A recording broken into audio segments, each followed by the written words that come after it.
नमस्कार मित्रों, मैं महाराज कुमार गुप्ता दक्ष स्टडी परिवार में आपको स्वागत करते हैं।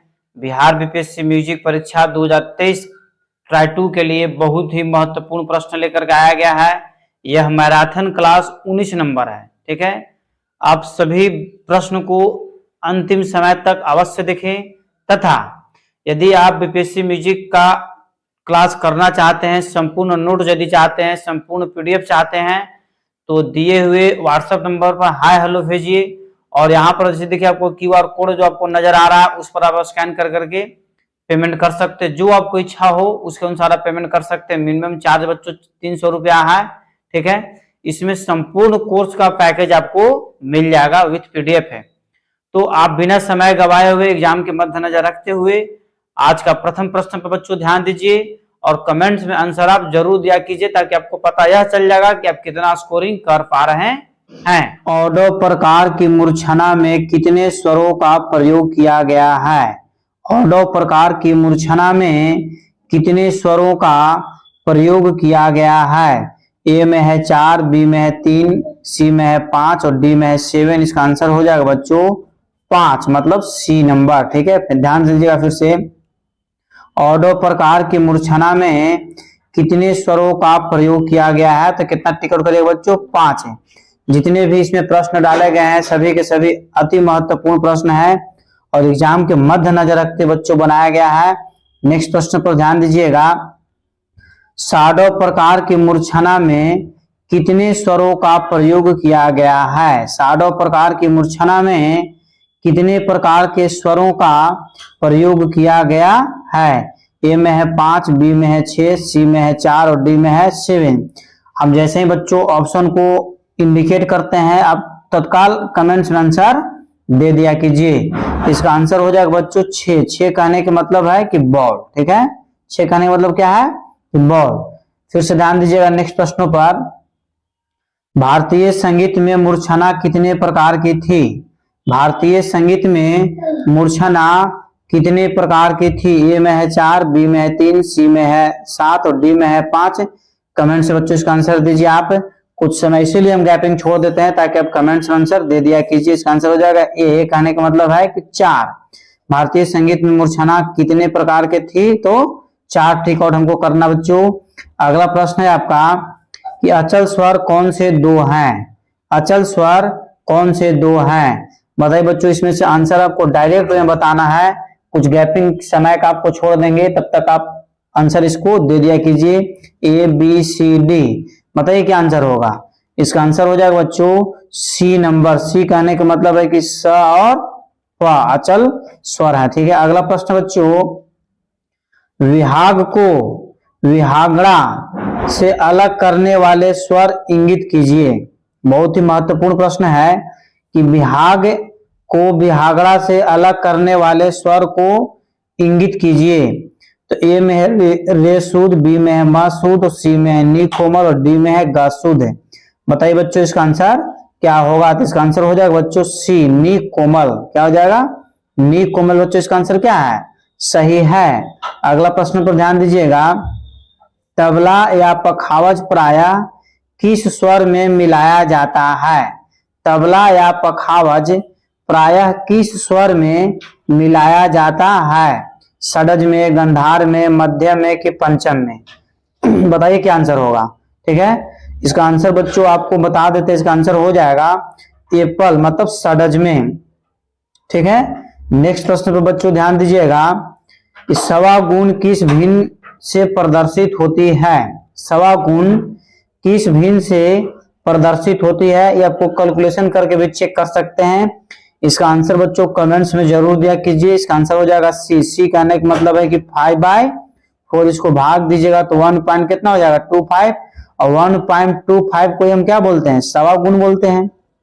अगला प्रश्न मित्रों कि अड़ा चार में मात्राओं की संख्या है, मतलब अड़ा चार ताल में मात्राओं की संख्या कितनी होती है? 12, 13, 14, 15। 12, 13, 14, 15।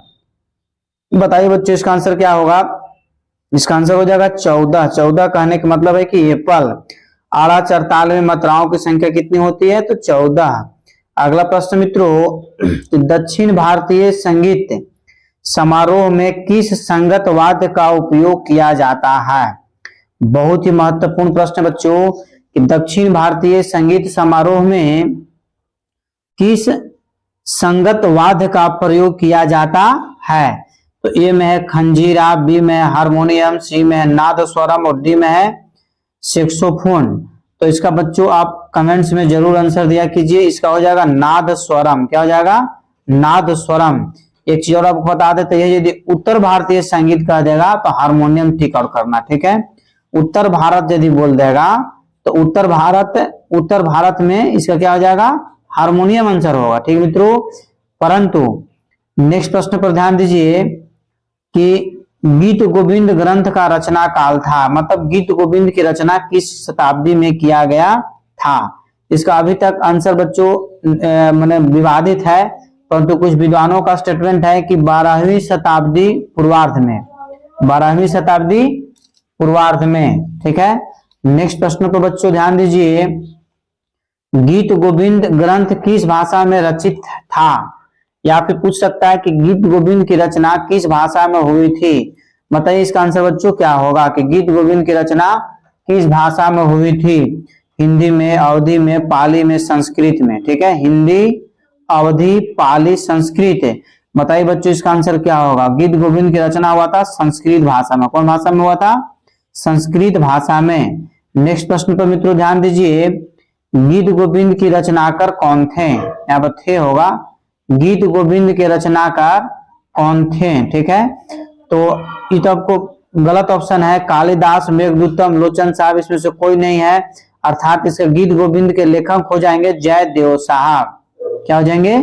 जयदेव साहब। किताब में इतना ज्यादा गलती दिया हुआ है कि बहुत सुधारने के बाद इतना सुधारा गया है, इसलिए कुछ गलती से आपको घबराना नहीं है, ठीक है। गीत गोविंद के रचनाकार कौन नहीं जानता है बताइए?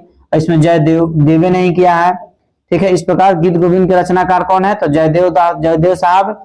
किस भाषा में लिखे थे? तो संस्कृत भाषा में लिखे थे। किस शताब्दी में लिखा गया था? तो 12वीं शताब्दी के पूर्वार्ध में लिखा गया था। अगला प्रश्न है, मतंगकृत बृहदेशी में कितने अध्याय हैं? मतंगकृत बृहदेशी में कितने अध्याय हैं? 7, 8, 9, 10। बताइए बच्चों इसका आंसर क्या होगा? तो इसका आंसर हो जाएगा 8 अध्याय। कितना अध्याय है? 8 अध्याय है। या फिर पूछ सकता है कि बृहदेशी के लेखक कौन है? बृहदेशी के लेखक कौन है? तो क्या टिक करिएगा? मतंग साहब है। और इसमें कितने अध्याय हैं? तो 8 अध्याय का वर्णन किया गया है। अगला प्रश्न आपका है कि नारदीय शिक्षा के टीकाकारक कौन थे? नारदीय शिक्षा के टीकाकारक, नारदीय शिक्षा के टीकाकारक कौन थे? देवेंद्रनाथ, नारद साहब, शोभाकर भट्ट या लालमणि मिश्र। बताइए बच्चों इसका आंसर क्या होगा? इसका आंसर हो जाएगा मित्रों एप्पल। एप्पल कहने का मतलब है कि देवेंद्र साहब है। नारदीय शिक्षा के टीकाकारक कौन थे? तो देवेंद्र साहब है। अगला प्रश्न बच्चों ध्यान दीजिएगा, शार्दुल को किस उपनाम से संबोधित करते हैं? शार्दुल को किस नाम से संबोधित करते हैं? उपरंग से, ख्याल से, तुम्बुरु से या गंधर्व से? बताइए बच्चों इसका आंसर क्या होगा? कमेंट्स में लगातार आप आंसर दिया कीजिए। इसका आंसर हो जाएगा बॉल। बॉल कहने का मतलब है कि ख्याल से। किससे? ख्याल से। अगला प्रश्न बच्चों ध्यान दीजिएगा, ठीक है। प्रसिद्ध सितार वादक इनमें से कौन है? बताइए बच्चों आंसर क्या होगा? प्रसिद्ध सितार वादक इनमें से कौन है? पंडित शिव कुमार शर्मा, पंडित रविशंकर, हरिप्रसाद चौरसिया, अमजद अली खां। यदि आप बीपीएससी म्यूजिक टीचर का तैयारी कर रहे हैं तो इसका आंसर आपको याद होना अति आवश्यक है। अतः इसका आंसर हो जाएगा बच्चों पंडित रविशंकर। बॉल, ठीक है। पंडित रविशंकर अर्थात कहने का मतलब है कि पंडित रविशंकर का संबंध किससे है? तो सितार वादक से। किससे है? सितार वादक से। एक चीज और आपको बताते चले कि पंडित रविशंकर का जन्म जो है 1920 ईस्वी में हुआ था और सिनिया घराना में हुआ था, परंतु इनका संबंध जो था, ठीक है, बनारस घराना से था। किस किस घराना से था? बनारस घराना से था। एक आपको आंसर याद होना चाहिए। अगला प्रश्न बच्चों कि संतूर वादक इसमें से कौन से हैं? संतूर वादक इनमें से कौन से हैं? बताइए क्या आंसर होगा? यदि आप तैयारी कर रहे हैं तो इसका आंसर आपको कंफर्म याद होना चाहिए। उस्ताद अली अकबर खां, उस्ताद हलीम जाफर खां, पंडित शिव कुमार शर्मा या पंडित समता प्रसाद है। तो इसका आंसर हो जाएगा बच्चों सी नंबर, पंडित समता प्रसाद है। पंडित समता प्रसाद को और किस नाम से बोला जाता है? तो गुदई महाराज के नाम से भी इनको जाना जाता है। अगला प्रश्न है कि सरोद वादक इनमें से कौन है? सरोद वादक इनमें से कौन है? बताइए बच्चों क्या होगा, इनमें से कौन सरोद वादक है? पंडित रविशंकर, अमजद अली खां, उस्ताद विलायत खां या इनमें से कोई नहीं? लगातार बच्चों आप आंसर जरूर दिया कीजिए। इसका हो जाएगा अमजद अली खां, बी नंबर। क्या हो जाएगा? B number. सरोद वादक इसमें से कौन है? तो अमजद अली खां। ठीक है बच्चों, नेक्स्ट प्रश्न पर ध्यान दीजिएगा कि इनमें से ग्रुप पद गायक हैं। हालांकि ध्रुपद यहाँ पर होगा, ध्रुपद। ध्यान दीजिएगा, मिसप्रिंट बहुत ज्यादा किताब में गलती दे देने का इतना सारा परेशानी हो रहा है।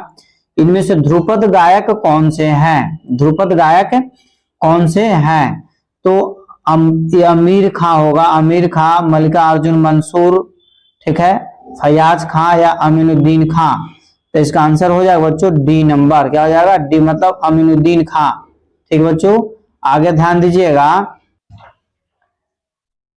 ध्यान दीजिएगा बच्चों, यहाँ पर भी आपको क्वेश्चन गलत मिसप्रिंट देखिए लिखा हुआ है। ठीक है, इसका यहाँ पर अद्भुत रस के देवता कौन है? अद्भुत रस के देवता कौन है? बताइए बच्चों क्या होगा आंसर? अद्भुत रस के देवता आपको ब्रह्मा, यम, महेश एवं विष्णु। ब्रह्मा, यम, महेश एवं विष्णु। इसका आंसर हो जाएगा बच्चों ब्रह्मा भगवान, एप्पल। ठीक है, ध्यान दीजिएगा, अद्भुत रस के देवता कौन है? तो ब्रह्मा भगवान। ठीक है, अगला प्रश्न मित्रों, श्रृंगार रस के देवता कौन है? श्रृंगार रस के देवता कौन है? ठीक है, यम, कृष्ण, विष्णु एवं महेश। इसका आंसर हो जाएगा बच्चों विष्णु भगवान। ठीक है, श्रृंगार रस के देवता कौन है? तो विष्णु भगवान। ठीक है, अगला प्रश्न बच्चों ध्यान दीजिएगा। अगला प्रश्न है आपका कि हास्य रस का रंग कैसा होता है? हास्य रस का रंग कैसा होता है? सफेद, हरा, लाल एवं पीला। बताइए आंसर क्या होगा? हास्य रस का रंग कैसा होता है? तो इसका हो जाएगा बच्चों आंसर सफेद होता है, एप्पल। ठीक है, हास्य रस का रंग कैसा होता है? तो सफेद होता है। अगला प्रश्न है भयानक रस का रंग कैसा होता है? बताइए आंसर क्या होगा? बहुत ही महत्वपूर्ण प्रश्न है, भयानक रंग। ठीक है, भयानक रस का रंग कैसा होता है? भयानक रस का रंग कैसा होता है? लाल, हरा, सफेद, इनमें से कोई नहीं। इसका आंसर इसे दे रहा है इनमें से कोई नहीं, परंतु बच्चों को हम बता देना चाहते हैं इसका आंसर होगा काला। भयानक रस का रंग कैसा होता है? तो काला। एक क्वेश्चन और इसमें आपको बच्चों बताएंगे कि भयानक रस के देवता कौन है? तो कालदेव। कौन है? कालदेव, आपको याद होना चाहिए। ठीक है, भयानक रस के देवता कौन है? तो कालदेव। अगला प्रश्न मित्रों कि अद्भुत रस का रंग कैसा होता है? दोबारा रिपीट आपको क्वेश्चन हो गया है, इसका आंसर आप कमेंट्स में जरूर दे दिया कीजिए। अद्भुत रस का रंग कैसा होता है? तो पीला होता है। कैसा होता है? पीला। नेक्स्ट प्रश्न है विष्णु धर्मोत्तर पुराण के किस खंड को संगीत की दृष्टि से महत्वपूर्ण माना गया है?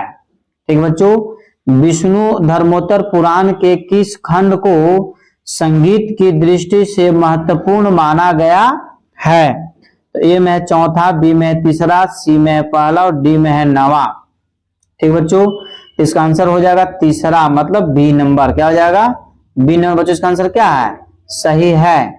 नेक्स्ट प्रश्न मित्रों कि मार्कंडे पुराण के किस प्रकरण में वाद्यों का वर्णन किया गया है? मार्कंडे पुराण के किस प्रकरण में वाद्यों का वर्णन किया गया है?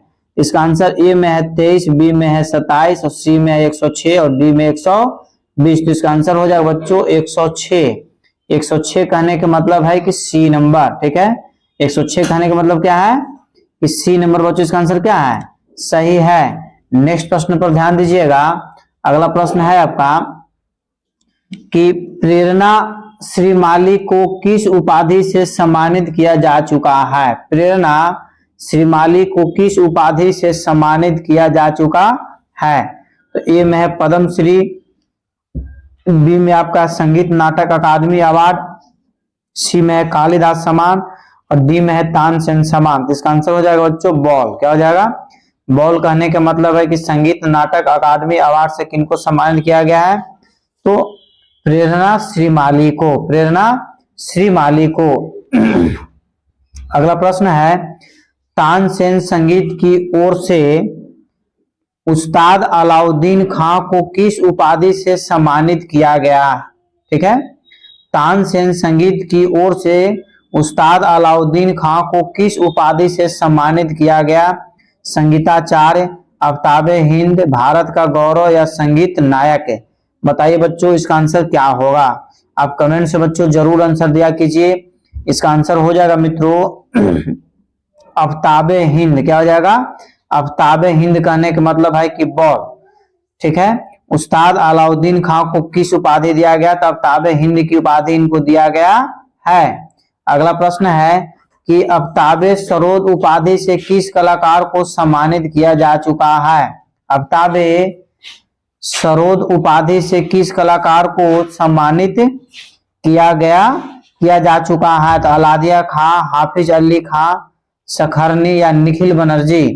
तो इसका आंसर हो जाएगा बच्चों हाफिज अली खां, बॉल, हाफिज अली खां। अगला प्रश्न पर ध्यान दीजिएगा, शीर्ष डम हिंदुस्तानी किस वाद्य जैसा है? बहुत ही महत्वपूर्ण प्रश्न आपका है। स्विस ड्रम हिंदुस्तानी किस वाद्य जैसा है? ठीक है, मंजीरा, ढोलक, तबला या झांझा? इसका हो जाएगा बच्चों ढोलक, बॉल। क्या हो जाएगा? ढोलक कहने का मतलब है कि बी नंबर। अगला प्रश्न बच्चों कि सिंबल पश्चिमी वाद्य हिंदुस्तानी किस वाद्य जैसा है? सिंबल पश्चिमी वाद्य हिंदुस्तानी किस वाद्य जैसा है? तो ए में है मंजोरा, बी में है ढोलक, सी में है तबला, डी में है हारमोनियम? इसका भी आंसर बच्चों हो जाएगा ढोलक ही, बॉल। क्या हो जाएगा? बॉल। इसका आंसर बच्चों क्या है? सही है। अगला प्रश्न पर ध्यान दीजिएगा, केटल डूम कहाँ का वाद्य है? बहुत ही बच्चों महत्वपूर्ण प्रश्न है। केटल डूम किस संगीति का वाद्य है? इसका क्वेश्चन यही सत्य होना चाहिए, परंतु ऑप्शन से पकड़ा जाएगा। पाश्चात्य संगीत, हिंदुस्तानी संगीत, दक्षिणी संगीत या पाकिस्तानी संगीत?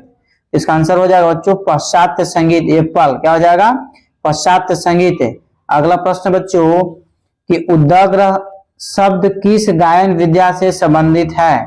उद्ग्रह शब्द किस गायन विद्या से संबंधित है? प्रबंध से, ध्रुपद से, धमार से या ठुमरी से? या ठुमरी होगा, क्या होगा? ठुमरी। बहुत ज्यादा मिसप्रिंट है। ठीक बच्चों, इसका आंसर आ जाएगा आपको प्रबंध से, एप्पल। क्या हो जाएगा? प्रबंध से। अगला प्रश्न पर ध्यान दीजिएगा, प्रबंध के अंगों की संख्या बताएं। मतलब प्रबंध के कितने अंग हैं? प्रबंध के कितने अंग हैं? 7, 4, 5, 6? बताइए बच्चों क्या आंसर होगा? प्रबंध के कितने अंग हैं? तो इसका आंसर हो जाएगा सी। सी कहने का मतलब है कि 5। प्रबंध के कितने अंग हैं?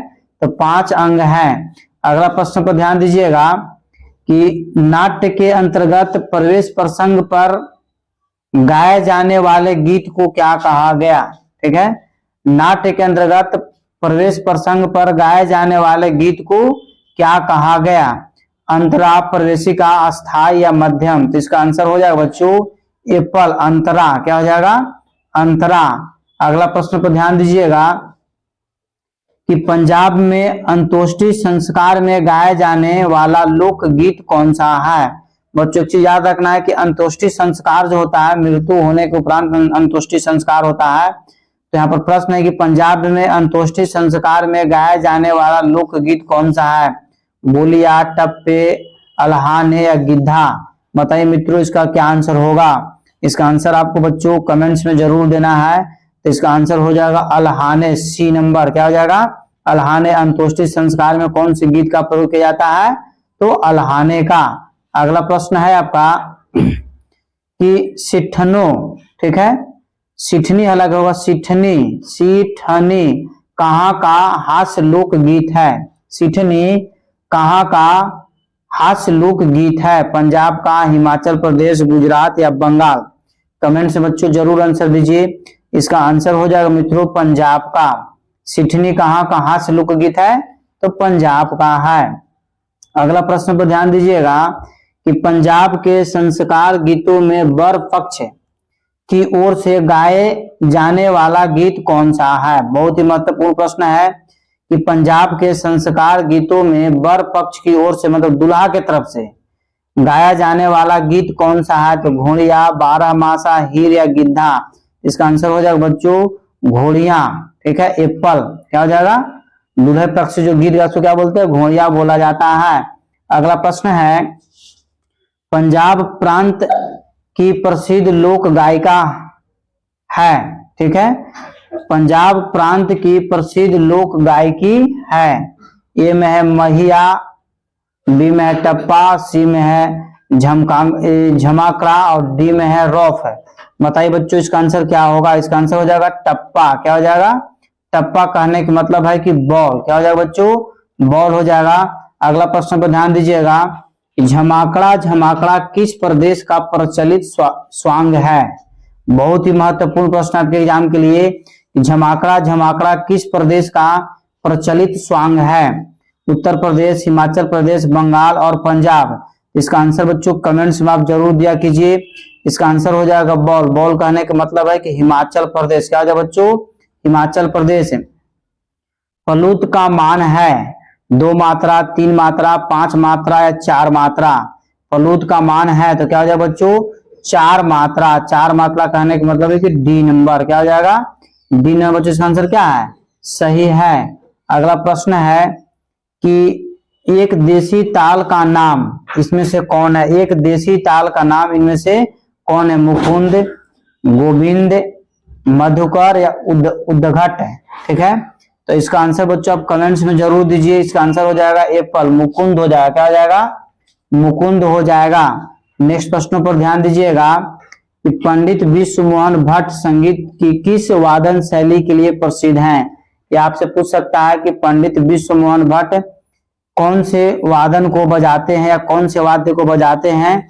इसका बच्चों आंसर आप कमेंट्स में जरूर दिया कीजिए। इसका हो जाएगा बीना। ऐसे पूरा इसका ऑप्शन है मोहन बीना। क्या है?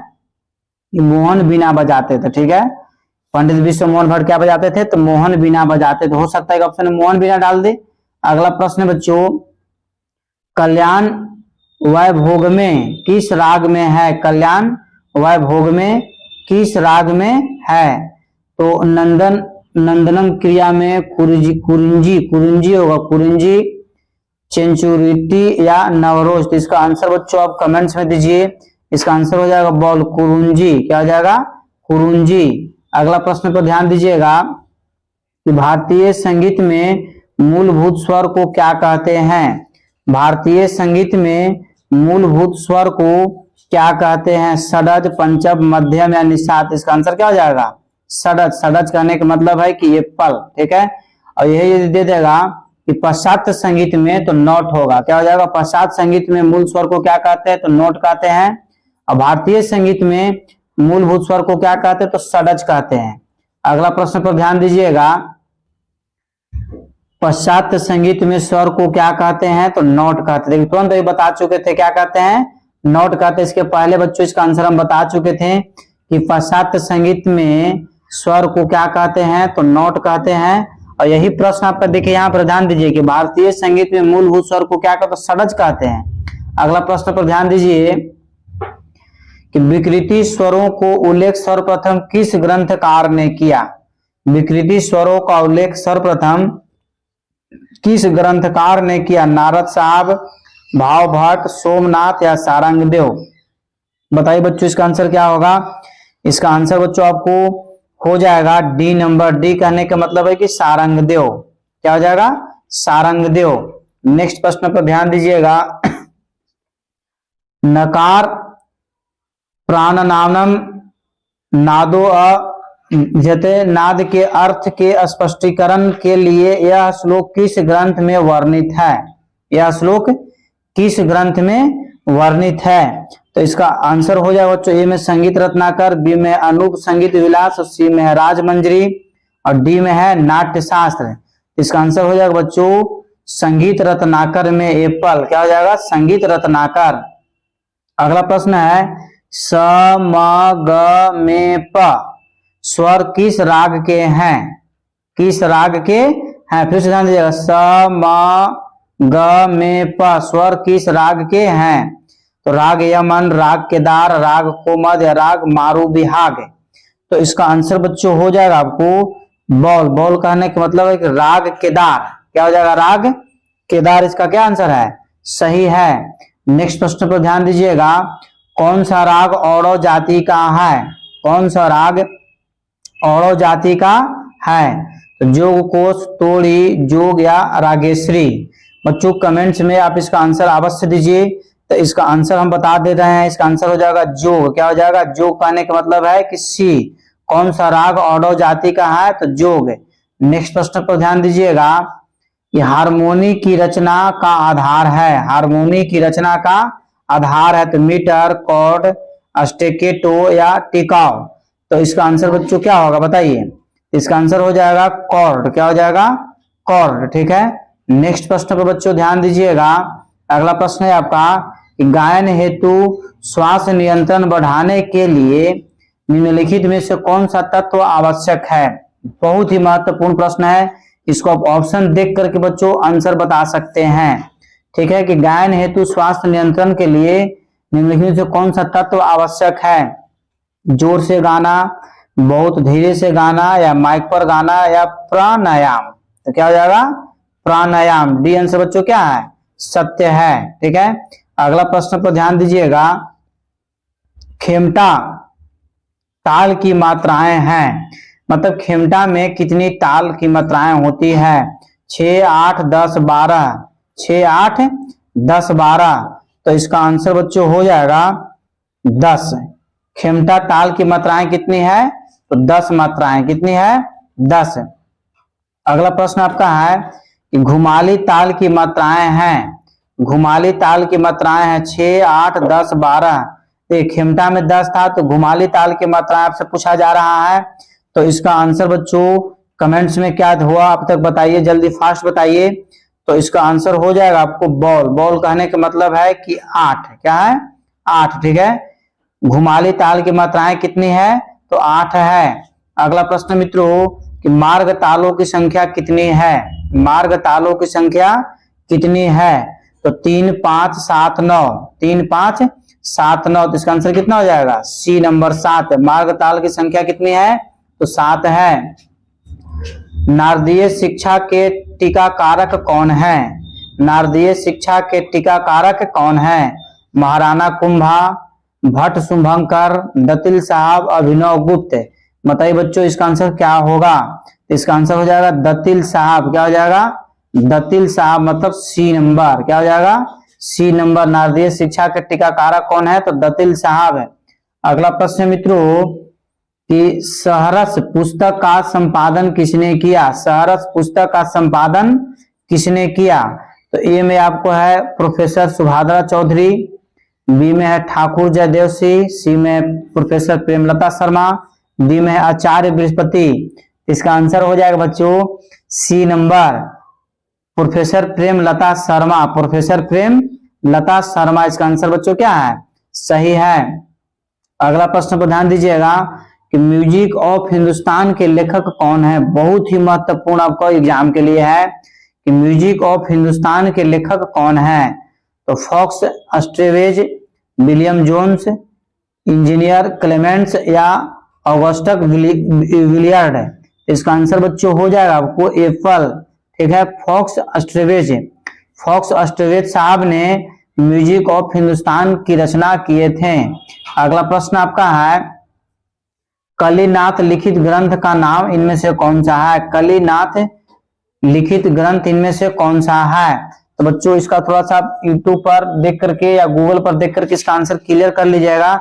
ऐसे इसका गूगल पर देखने के उपरांत इसका आंसर आया था डी नंबर कि कलानिधि, कलानिधि। कलिनाथ लिखित ग्रंथ का नाम कौन है, तो कलानिधि। परंतु इसका आंसर आप जरूर एक बार गूगल में सर्च मार लीजिएगा। क्वेश्चन आपको टाइप करना है कि कलिनाथ लिखित ग्रंथ, ठीक है, का नाम है, या फिर कलिनाथ, या फिर आप ऐसे भी सर्च मार सकते हैं कि कलानिधि ग्रंथ को किसने लिखा, कलानिधि ग्रंथ को किसने लिखा। तो इसका आंसर आपको गूगल पर दे देगा। अगला प्रश्न मित्रों संगीत समय सार के ग्रंथकार कौन है, संगीत समय सार के ग्रंथकार कौन है, या फिर पूछ सकता है कि संगीत समय सार के लेखक कौन है। तो बच्चों इसका आंसर आप बताइए क्या होगा। इसका आंसर डी नंबर होगा। डी कहने का मतलब है कि पार्श्वदेव। कौन है, पसर्वदेव। संगीत समय सार के लेखक कौन है? तो पसर्वदेव। आपको पसर्वदेव के बारे में बता देना चाहते हैं कि पसर्वदेव का संबंध जैन धर्म से था। किस धर्म से था? जैन धर्म से। और जैन धर्म की जो 23वें तीर्थ करते हैं, क्या तीर्थ करते हैं? 23वें तीर्थ करते हैं। एक और आपसे क्वेश्चन पूछा जा सकता है कि संगीत समय सार ग्रंथ का रचना काल किस शताब्दी में हुआ था? तो 13वीं शताब्दी में हुआ था। कितवीं शताब्दी में? 13वीं शताब्दी में इनका संबंध जैन धर्म से था। और जैसे संगीत समय सार के लेखक कौन है? तो पसर्वदेव साहब हैं। अगला प्रश्न मित्रों कि श्याम में रचित दीक्षितार की कृति नंबूव्रोवराद किस वर्ग में आती है? किस वर्ग में आती है? तो बताइए बच्चों, इसका आंसर क्या होगा? ए में है शिव नवावर्णम। यही बच्चों का आंसर क्या हो जाएगा? सही हो जाएगा। ठीक है, बहुत ही सबका सब क्रिटिकल नाम है, उसे घबराना नहीं है। इसका आंसर बच्चों क्या हो जाएगा? ए नंबर। अगला प्रश्न पर ध्यान दीजिएगा। बड़ौदा के महाराज द्वारा किस कलाकार को आफ्ताबे मूसिको के खिताब से विभूषित किया गया?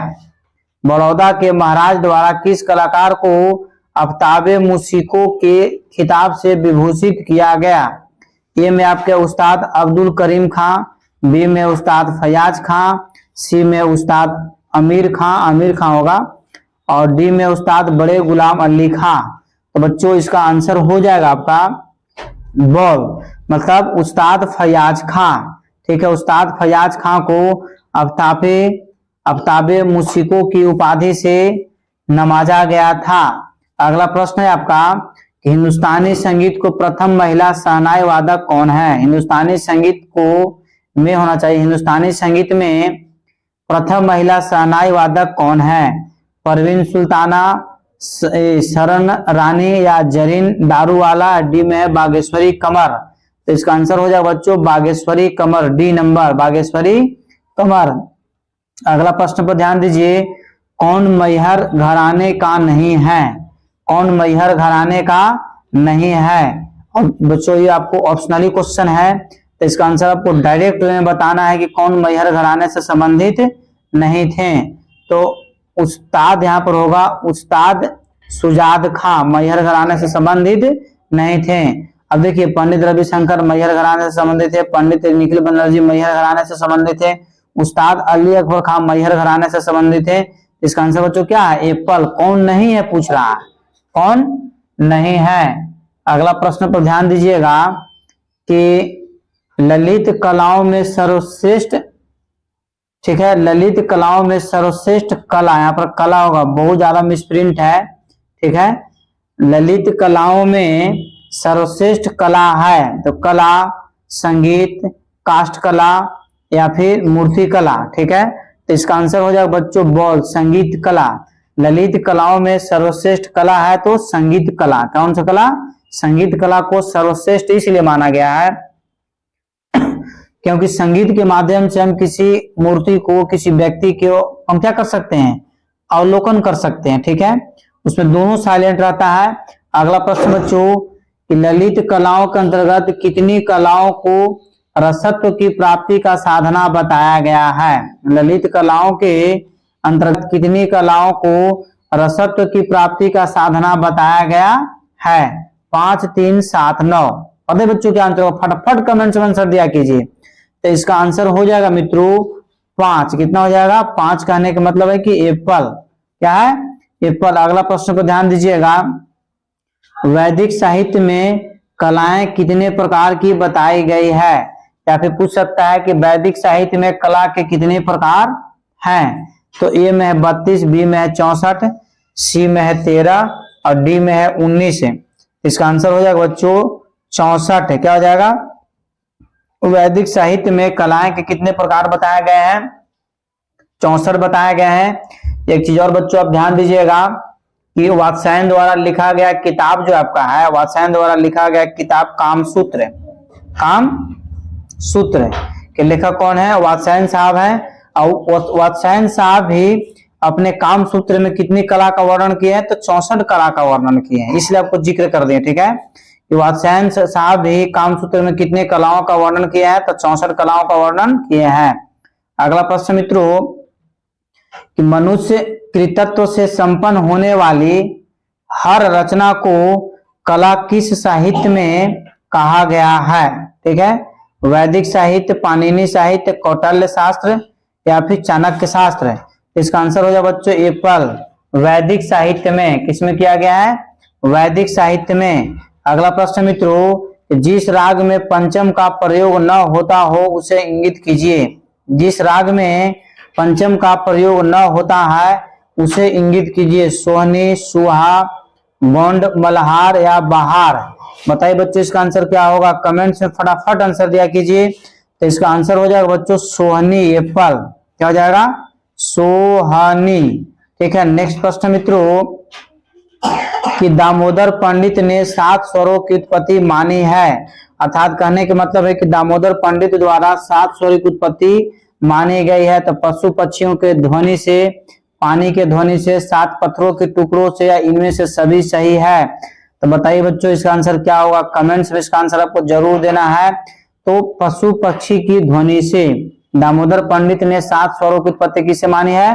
तो पशु पक्षी की ध्वनि से। अगला प्रश्न मित्रों कि दामोदर पंडित ने 7 स्वरों की उत्पत्ति मानी है। दामोदर पंडित ने 7 स्वरों की उत्पत्ति मानी है। तो ये में हो जाएगा डायरेक्ट इसका आंसर आप बता दीजिएगा कि कुछ ही देर पहले इसके पहले वाला क्वेश्चन में बता चुके हैं कि पशु पक्षी की ध्वनि से। या बच्चों दोबारा क्वेश्चन रिपीट हो गया है। नेक्स्ट प्रश्न आपका है कि विश्व का संगीत, बहुत महत्वपूर्ण पुस्तक आपका विश्व का संगीत पुस्तक के लेखक कौन है? तो इसका बच्चों ए में है, ध्यान दीजिएगा, मिसप्रिंट यहाँ पर लिखा गया है। ए में है ओलासिनिज्म, ज और म होगा। ठीक है, ए में आपको क्या होगा? ओलासिनिज्म। ठीक है, बी में है भारत, सी में है फेनिक्स और डी में आपका है फर्नांडिस। तो इसका बच्चों आंसर हो जाएगा एप्पल, ओलासिनिज्म। ठीक है, ओलासिनिज्म विश्व का संगीत पुस्तक के लेखक कौन है? तो ओलासिनिज्म है। इस प्रकार आज का क्लास बच्चों यहीं पर समाप्त किया जा रहा है। यदि आप पीडीएफ चाहते हैं तो इस नंबर पर आप हमको व्हाट्सएप जो है से कीजिए, हाय हेलो अपना डिस्ट्रिक्ट और नेम लिखिए। ठीक है, आपको डायरेक्ट वे में पीडीएफ प्रोवाइड करा दिया जाएगा। ठीक है, और कुछ पेमेंट भी पीडीएफ के लिए लग रहे हैं। वो पेमेंट जो व्यक्ति असमर्थ है उनको निःशुल्क पीडीएफ प्रोवाइड कराया जाएगा। और यदि चैनल पर पहली बार विजिट कर रहे हैं बच्चों तो चैनल को सब्सक्राइब अवश्य कर लें। ठीक है, और इस चैनल पर प्रतिदिन सरकारी नौकरी मतलब जॉब, गवर्नमेंट जॉब से रिलेटेड वीडियो अपलोड किए जाते हैं। आप लगातार हमारे साथ जुड़े हुए रहें। तब तक के लिए जय हिंद, जय भारत। एक बार प्रेम से बोलिए भारत माता की जय।